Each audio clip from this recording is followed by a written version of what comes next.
17, NBA Finals, continued basketball discussions. So this is not necessarily in response to what my homeboy Eamon was saying on the Two Drinks to Talk channel.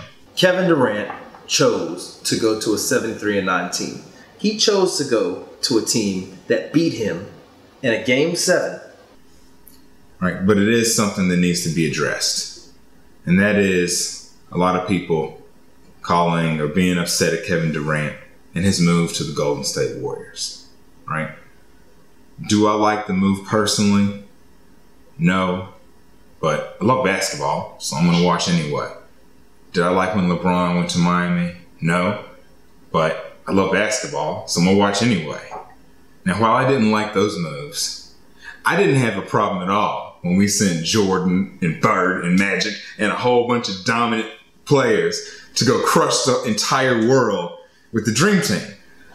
So simply to say is it's all about perception, whether people say something's a weak move or, oh, it's okay when people link up with others or do what they want to do with their careers and then try to stack the odds so high that it's almost like that team can't lose, right? Now, they still have to go out and play the games, but it's all about perception. People that don't like Durant necessarily or don't like, or that like LeBron and want to see LeBron continue to succeed are not going to like the move because obviously Durant going to this team was a move that was like, well, wow, they're going to be hard to beat.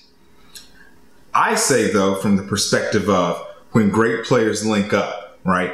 Everybody puts in this perception of, well, he went to this squad and they're playing so great. They won 73 wins and blah, blah. Look, anytime you put a bunch of great athletes together on one team, it's more than likely they're going to dominate regardless if they've played together for a little bit or a lot, especially when you're talking about in those championship moments, in those big situations where it's, hey, everybody's got to perform now. Those teams that are stacked with talent just have too much talent for other teams to compete. That's what we see. People were upset at LeBron when he went to Miami, right? They were, I can't believe he did this. I can't believe is he running away? He's hunting championships. While I'm not upset at Durant, I didn't like the move. I'm not upset at LeBron. But the reality is that when LeBron went to Miami, just like when Kevin Durant went to Golden State, he was going to stack those odds so high that it's like, yeah, we're going to win. We're going to make you think we're going to win. When he went to Miami, they immediately had the highest odds to win a championship. He was averaging 29 points per game, 8 and 7, right? Which we know that's what he does.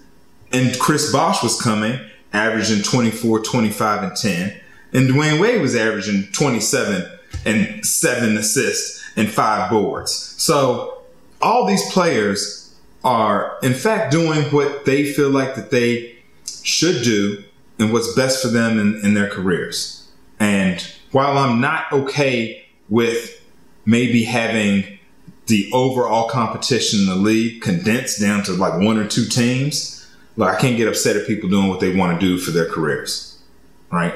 I just know that at the end of the day, you still have to go perform, right? So as me being someone who loves basketball, just being a spectator, I just say, fine, if you want to do that and put yourself in these situations where you're going to be the favorite every single year, well, guess what? I expect you now to perform at that level every single year.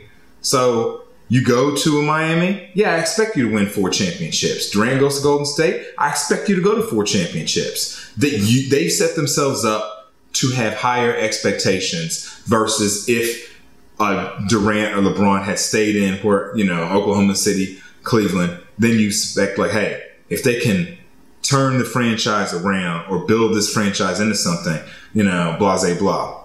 So that's the one thing I want to address about that is it's a lot of people being upset, being cranky. Stephen A. Smith especially. I think, one, Stephen A. Smith is still bitter about the whole Durant comments from last year.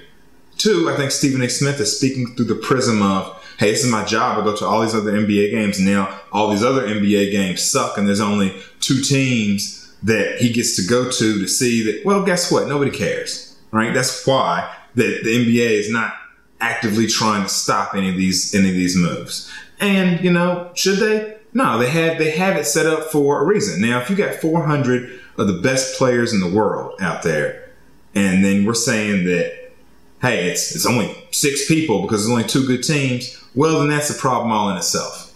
maybe we need to address that in a different way, right? But that's that. So with that being said, we are going now into game 5 of the NBA Finals. Right now it is 3-1 Golden State. Going back to Golden State, I expect them to close it out. I expect it to be a good game. I expect them to close it out. I think they're just a better team. I don't really know what else more is to be said. I think Cleveland played a great game last game.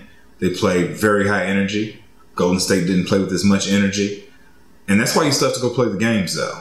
Because in sports, it does not matter at the end of the day what the odds are or who should or who shouldn't. It's what happens on the court, on the field. The same thing in life, right? Someone could and should succeed based on whatever leverages that they have, but that doesn't mean anything at the end of the day. You got to go show and prove. So I expect Golden State to close it out tonight. And then I expect next year for Golden State to be dominant again. The only thing is they still got to play. Not just the finals this year. They got to play a whole season.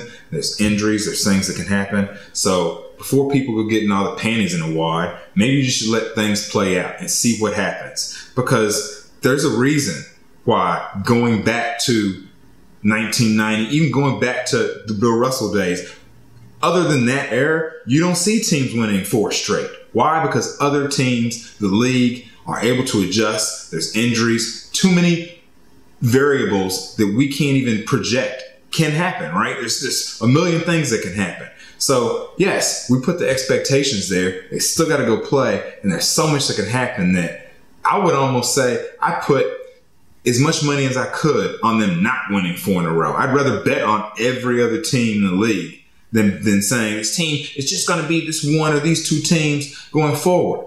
So, everybody calm down, right? It's 1 year. It's a great team. They're going to come back and be a great team. Cleveland's going to come back and be a strong team too. Other teams will make adjustments. And we'll just have to see what happens from there. This is Will. 2 Drinks to Talk. You're going to sign off. Make sure you subscribe. Make some comments below.